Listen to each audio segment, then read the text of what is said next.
Good morning and welcome to 7 at 7 from the Economic Times podcasts, a daily financial news capsule to get you clued in for the day. It's Wednesday, the 11th of September, and I am your host, Bhaskar Datta. In major global developments, Israel has proposed giving Hamas leader Yahya Sinwar safe passage out of Gaza in exchange for the group freeing hostages and giving up control of the Strip, Bloomberg reported. In an interview on Tuesday in the Bloomberg News Washington bureau, Israel hostage envoy Gal Hirsch said that he was ready to provide safe passage to Sinwar, his family, whoever wants to join him, and that Israel wanted the return of hostages, demilitarization, and a new system that would manage Gaza. The comments by Hirsch come almost a year after the military conflict broke out in the Middle East, with concerns growing about the lack of a ceasefire agreement in the war which has claimed tens of thousands of lives. How many of you caught the debate between Kamala Harris and Donald Trump yesterday? Well, as we head into the US elections in November, the country is tackling a major issue that affects polls: rampant misuse of technology to influence voters. Remember claims of Russian involvement in the last US elections? Well, according to a report by Reuters, executives from major tech firms like Google, Adobe, Microsoft, and Meta Platforms will testify next week at a US Senate Intelligence Committee hearing on election threats. Google parent Alphabet's Global Affairs President Kent Walker, Meta's Global Affairs President Nick Clegg, Microsoft President Brad Smith, and a representative from Adobe will testify at the September 18th hearing. At home, here's the latest on the troubles that have engulfed India's capital markets regulator. The opposition Congress party has doubled down on its accusations against Securities and Exchange Board of India chairperson Madhabi Puri Buch, saying that a consultancy firm promoted by her had earned about Rs 3 crore, with most of the money coming from Mahindra & Mahindra. At the time, Buch was a whole-time member of SEBI, which was adjudicating cases of the group amounting to conflict of interest under Section 5 of the SEBI code in the matter, according to the party. Buch did not respond to queries, while Mahindra & Mahindra said that it considers the allegations false and misleading in nature. Over the past few weeks, Buch has found herself in the eye of a storm after US short seller Hindenburg accused her of unethical financial practices related to the Adani Group. When it comes to India, Apple's love affair with the fastest growing major economy continues.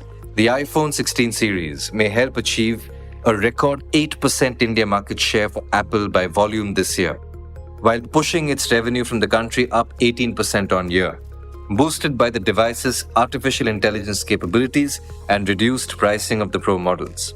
Prices of the more expensive Pro and Pro Max models are down Rs 15,000 each, compared with the iPhone 15 series, owing to lower duty as well as some of these units being assembled locally.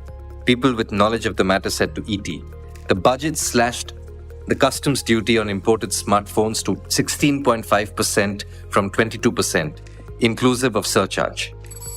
Now, this is an issue that everyone feels strongly about: spam phone calls and messages. Well, the government is cracking down hard. The Telecom Regulatory Authority of India has asked the Department of Telecommunications to encash bank guarantees of telcos for not paying financial penalties imposed on them over their failure to curb spam, said officials aware of the details. The move by the TRAI is unprecedented, and the regulator took the step after telcos did not pay up despite several reminders over the last few years.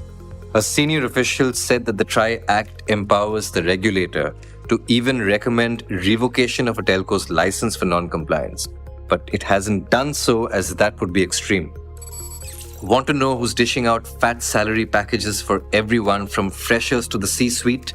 It's quick commerce.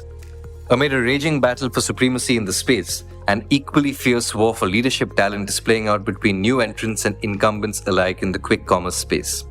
Poaching is rampant, and salaries of Rs 2 to 3 crore plus millions in stocks are on offer for top talent as the likes of Swiggy, Instamart, Zepto, Blinkit, and Flipkart focus on beefing up their leadership teams in the face of intensifying competition, recruiters and industry folks said. Worried about what could happen to your car once it crosses the government's scrappage time frame? Well, it'll help to keep the car in good condition, as the centre could be considering some flexibility on the matter.